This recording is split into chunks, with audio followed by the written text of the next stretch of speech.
Hey you guys, alright, so on this video, I'm going to be going over 10 of the most common mistakes that I tend to see new business owners make, alright? So number one is, I'm going to just go ahead and get this one on out the way because I already know y'all hear this one all the time. So let me just get it on out the way right now. It is consistency. Yes, you have to stay consistent. You already know that you need to be working within your business every day. Okay. I mean, I work every day in my business. Okay. If you don't have time to do it every day inside your business, you need to be working like 80% of your time, of your week needs to be towards your business.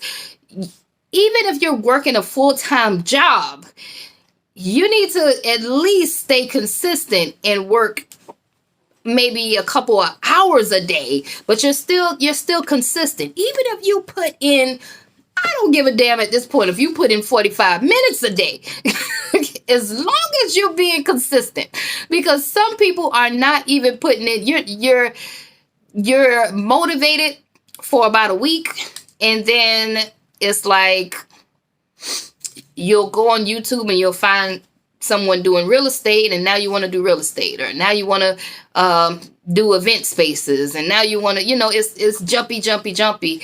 Like, you got to stay focused. You got to stay consistent in this. Okay, especially if you went ahead and got the LLC and the EIN number, baby, it's time. Okay, it's no time to play no games. You must be consistent. Okay. One thing that I've learned about being a business owner is if you do something for 90 days, it will become a habit. Anything that you are doing for 90 days. If you don't drink no coffee and you decide to start drinking coffee for 90 days, baby, you're going to be hooked. Okay. So I know this. And whenever I'm trying to change bad habits, I will do something that I need to be doing that I really don't want to do, but I'll make myself do it for 90 days consistently, and it will become a habit. For instance, I stopped eating meat. Like when I became a pescatarian and I just stopped eating meat, I stopped cold turkey eating meat, and I did it for 90 days. And after that 90 days, I no longer really had a craving for any steak or chicken or anything like that. It became a habit for me to be a pescatarian. Okay. So I tell people this within your business. When you're a newbie, you need to make it a habit to create content. Okay. For me and my company, it's a habit for us to create content. This is what we do now. So make it a habit of creating a flyer, making a post every day, putting a post out there. Tell somebody about your business. Go on Instagram, Facebook, all social media pages, and start talking about your business. Engage with other people. Make it a habit to network and go to events and network with people. Make that your everyday habit. All this stuff that you don't usually do. If you want to become a different version of you, if you want your bank account to stop being on E and you want it to get in the 6 and the 7 figures, then you must start doing things that you have never done before. Okay, because the reason why you're in the situation that you're in now is because of all the things that you have been doing to put you in the situation that you're in now. Okay, so these are some of the things. This is me talking to myself before I started my cleaning company. I was like, the reason why I'm going through all these financial hurdles is because of the bad habits that I have adapted throughout all of these years. And I was consistent with all of these bad habits. Okay. So I had to transform myself and I had to start thinking differently. And when I started to think differently, that is when I started to see this change. Okay. Even the music that I listen to is different. Everything's different, from the food that I eat, the music that I listen to, the people that I hang around. Everything is different now. And when you start changing your environment, the way you think and all of that, then you become a different person. All right. So anyway, you have to stay consistent, you guys. Number 2 is not having a Google My Business page. Yeah. Yeah. So when you start a business, you need a Google My Business page. Okay, you're almost setting yourself up for failure if you don't have one, honey. You need one, and you can even get a Yahoo page as well, or a Bing page. But Google is like the mother of marketing. So why not be on there? Because it's like the go-to place whenever someone is looking for a freelancer. If you're looking for anything, you are going to go to Google and you're going to check reviews. So your business needs to be on Google. All right. Another thing that I have, number 3, is not having a bookkeeper to keep track of all of your expenses. Yes, not having a bookkeeper to keep track of all of your expenses. All right. So really, in the beginning, I didn't have a bookkeeper. I was trying to do all this stuff by myself, but I grew pretty fast. And if I would have had the habit of having that bookkeeper in the beginning to really show me things, I probably wouldn't have went through some of the hurdles that I went through when it was tax season, So that's why I tell this story. If you can make it a habit of keeping a bookkeeper, you find one that you can trust. If you use QuickBooks Online actually has a bookkeeper, and you can use that bookkeeper. I think it's about $200 for that bookkeeper. Okay, but all in all, whether you decide to use a bookkeeper or do your own books, you need to be keeping up with your expenses. Okay, you need to make sure that you have a personal account and a business account, and you don't commingle your accounts. All right, and just keeping track of your expenses. That's another big one. All right, so number 5 I have down here is failing to properly train your employees. All right, so I've coached some people in the past that have had employees, but didn't quite take the time out to come up with a onboarding system for them and a training system so that they can actually know what they're doing and how to do it the way you want them to do it. Okay, communication is key. All right, if you have contractors, your contractors are usually already equipped. They're already trained. They already know how to clean. You can't train a contractor, but for your employees, you do want them to know how to do the job properly. And if they don't, and if they have poor instructions, then they can go out there and demolish your company. All right, so make sure that your employees are trained properly. All right, that's another big one. Number 6 is not investing in the right supplies, not investing in mentorship, coaching, to take you to the next level, not investing in marketing, not investing in just being cheap. This is another one for me, because I noticed that in the beginning, a lot of people, when I start talking about insurance and how expensive insurance can be, it's not really expensive in the beginning though, right? But if you have that mindset of, oh God, that's too much, 200, oh God, like I'll be like, girl, please, you don't want to know what I pay,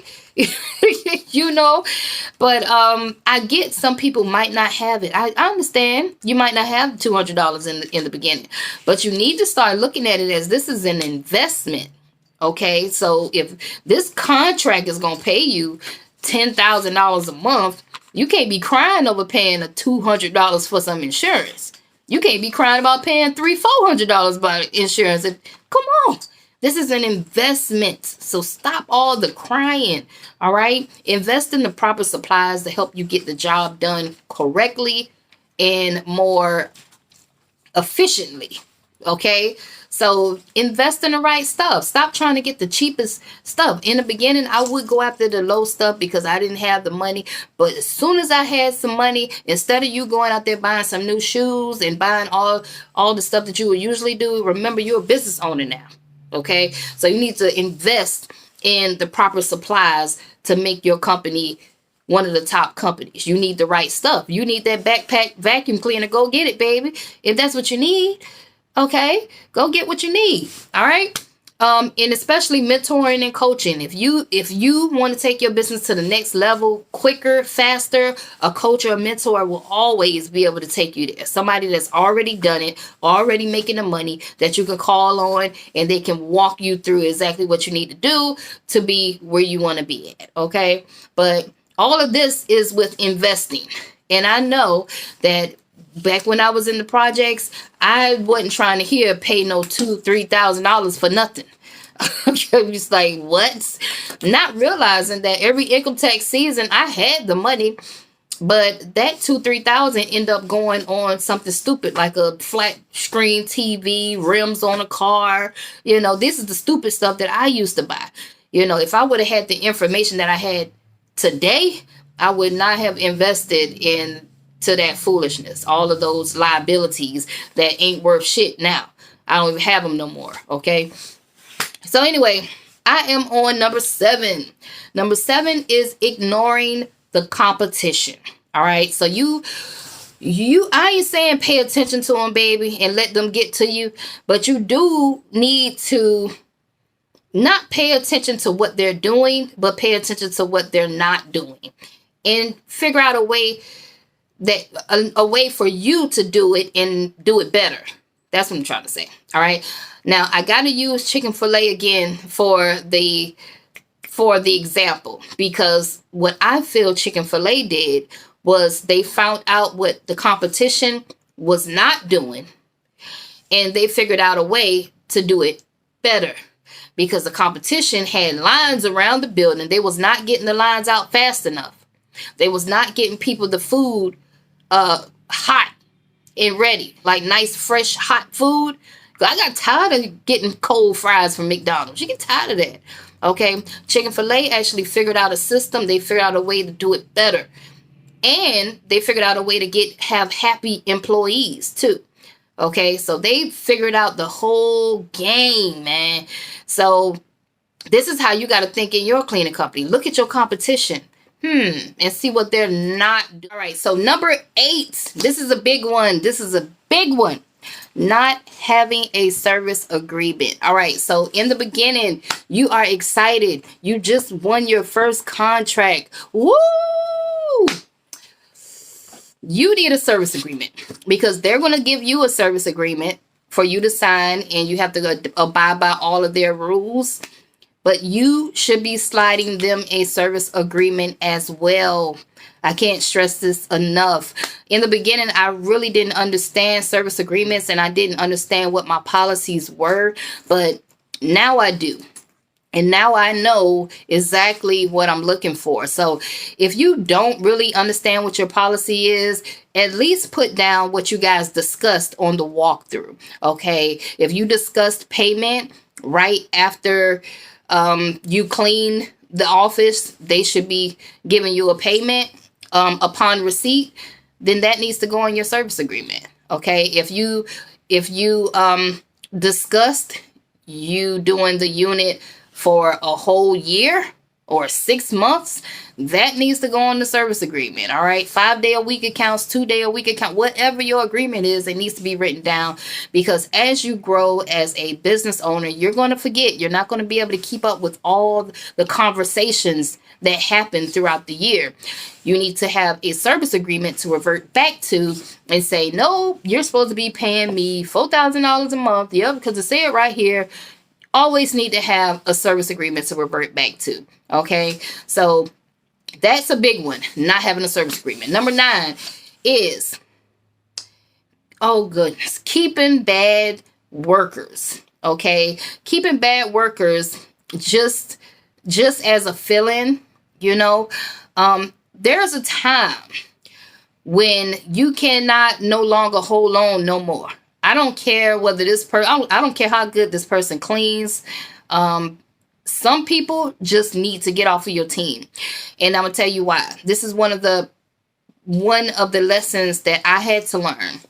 I used to hold on to people, even though I knew they weren't the best of the best. I'll still keep trying to work with people. But what I've noticed would happen is those toxic people will go around the good people and they will put stuff inside their head and start talking to them. And now you got the toxic people mixed with the good people. Now the good people start looking at you sideways, you know, and it's like, oh my God, I should have been got rid of this toxic person. Okay.